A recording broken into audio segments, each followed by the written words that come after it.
10, حسد اور دشمنی سے بچنے کا کون سا حکم دیا جا رہا ہے یہاں پہ؟ ایک معافی اور صبر، بی بدلہ، سی الگ رہنا، ڈی تنقید۔ آپ کا ٹائم سٹارٹ ہوتا ہے ناؤ۔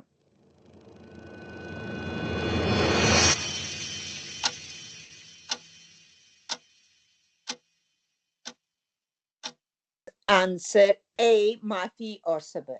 الحمدللہ جن لوگوں کے 10 آؤٹ آف 10 ہے، excellent, well done, keep doing the good work. And جن کے تھوڑے کم ہیں، دل برداشتہ ہونے کی ضرورت نہیں ہے، انشاءاللہ تعالیٰ کوشش کریں اگلی آڈیو کو بہترین طریقے سے سنیں، اس کے نوٹس بنائیں، اینڈ دین انشاءاللہ تعالیٰ آپ کے جو کوسچنس ہیں آہستہ آہستہ آپ بھی 100 آؤٹ آف 100 لینا شروع کر دیں گے۔ یہ صرف اسی لیے ہو رہا ہے کہ غور سے سنا نہیں جا رہا، جب غور سے سنیں گے تو انشاءاللہ آپ ضرور اس سے فائدہ اٹھائیں گے۔ السلام علیکم ورحمۃ اللہ۔